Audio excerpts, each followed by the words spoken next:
Well, happy Friday, everybody. Colin Harper along with Michael Kutch from HBK Provident. We're here like we are every Friday to talk a little bit about the market, give you some planning ideas, and unpack all the noise that we've seen on the economic front. I know we've had some economic numbers trickle in, Mike. Just as a quick reminder, nothing we talk about is meant to be specific advice. We always would recommend you consult with your trusted financial professional about anything specific to your situation. But this is what we see going on in general terms in the market and how that may affect, commodity prices, the dollar, the economic picture as a whole. I know we've had a decent amount of economic data trickle in this last week. Mike, what are you seeing out there, and what do you think that means for where we go from here? Yeah, honestly, I'm surprised how well the equity markets have held up, given all the strong economic data that we've gotten this year. It started with the jobs report a couple weeks ago, came in very strong, and then continued on this week with retail sales coming in hotter than expected, as well as the inflation data through both the CPI and PPI number. Unfortunately, you can't really get a reacceleration in economic growth without having a similar acceleration in inflation data. PPI is particularly concerning given that we've had such a nice deceleration in jobs growth, or not jobs growth, sorry, in the core goods numbers. So that trend could likely change in the coming readings.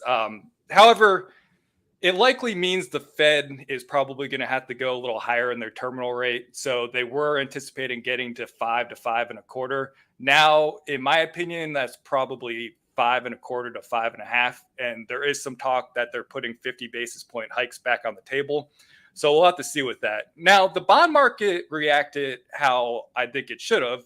Yields went up, bond prices went down pretty much across the whole treasury curve. The front end, such as the 6 month and 1 year, are close to 5%, while the 10 years back up to about 3.85%. Typically, there's some delay in that correlation between yields and stock prices, but eventually, at least in this past rate hiking cycle, it has been a reason for equities to sell off. And Mike, that yield curve we're seeing, where it's more attractive to own bonds on the short duration side versus the long duration side, does that point you to any conclusions, kind of, if we look at historically other environments that we've seen that inverted yield curve? Typically an inverted yield curve, 210 is probably the most common, but the more accurate predictor of recession is the 3 month to 10 year. Mm-hmm. And that's about as inverted as we've ever seen it. I think that one's close to negative 100 basis points. So typically that leads into a recession. I think I actually heard that the guy that created that concept came out and said that doesn't necessarily apply to this business cycle. Oh, really? Oh, that's interesting. That's an interesting tidbit. Yeah. But yeah, what that means for equity prices, it really comes down to valuations. Right now, the S&P is about 18 times forward earnings. As bond yields go up, they become less attractively valued in comparison. So we're likely going to go a little lower on the S&P. Based on the technicals, we're losing some momentum when you look at like RSI or the MACD. The good news is there's plenty of support below where we're at. Within 3%, I think we have the 50-day, 100-day, 200-day moving average along with that downtrend line. So all logical places this could stop. I would pay particular attention to the December lows. We really need to hold that to keep this new uptrend in place. Otherwise, it's more reasonable to think that the October lows may be revisited. That's not my base case at this point. From a positioning standpoint, we still have an overweight to cash by a decent percentage. I'm probably not going to add to that unless things really accelerate to the downside, just because I don't see the October lows as really an inevitable level. So I did mention last week I was thinking about adding to duration in the bond portfolios. That essentially means shifting some from the shorter end of the yield curve to the longer end. I did start that, but I'm going to do it in 3 phases. The first one might have been a little premature, but I'll probably wait till the next round until the 10-year gets above 4%. But I'll base that on how much momentum that it has. If that starts picking up steam to the upside, I'm going to likely wait a little longer. So it sounds like our head has plenty of walls to slam into on the way back down here to kind of hold. Yeah, I think it's unlikely that the 10-year gets much above the previous highs at, I think it was 4 or 5, and even more likely to go above 5. So the from a risk reward standpoint is starting to look more attractive.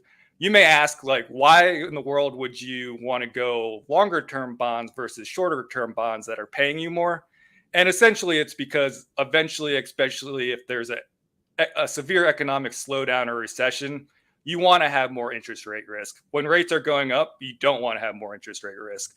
But if things start to really slow, those rates are going to come down substantially, which would give a nice appreciation to the bond portfolio and help to offset any equity downside. That makes perfect sense. And when Mike's talking about interest rate risk, the longer the term on the bond, the more interest rate risk you have. So that's kind of what Mike's referring to there. And also the higher quality of the bond. So like a government bond would be higher quality than a corporate bond, for example. If you have higher quality in the fixed income, you also have more interest rate sensitivity. And I think that kind of brings to a very interesting point that oftentimes bond investors do not think about. So we own bonds in a variety of different vehicles, right? There's, I think most folks are familiar with bond mutual funds. But, I think people don't understand the benefits of owning actual individual bonds, whether that be municipal or corporate. And for the right folks, I think one of the big things there is if we have kind of a long-term holding period for those bonds, even though last year, for example, was a terrible year for bonds on all fronts, municipals, corporates, government, they all took a pretty decent hit in the price of the bonds.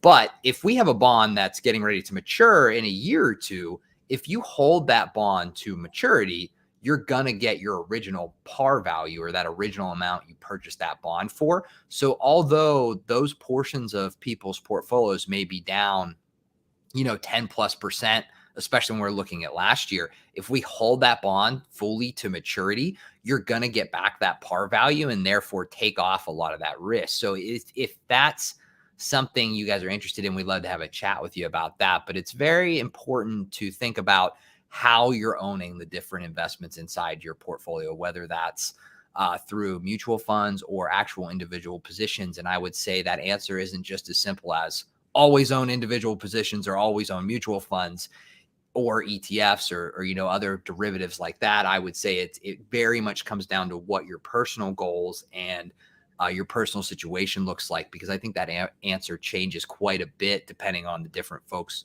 we're working with in different stages of their lives. I'm off my soapbox now, Mike. Back to you. I'm pretty much done. I think I covered everything on the economic data.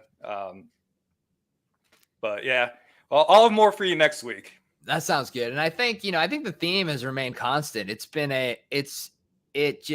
one thing after another. And, we are very thankful you're on our team here to stay on top of this all the time. Internally, we have these conversations daily, right? There's always something going on. And Mike's certainly been on his toes the last couple of years, been doing a great job for us here. And if you are out there wondering, how your portfolio is stacking up when the environment doesn't look necessarily the best, we'd love to have a conversation with you.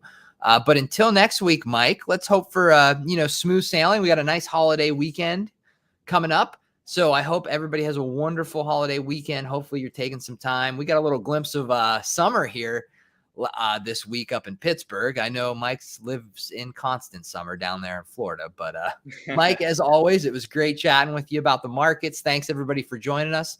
As always, any questions, feel free to shoot us a comment, give us a call. We would love to answer those for you. So have a great holiday weekend. Stay safe, stay healthy, and we'll see you next week. Okay, bye.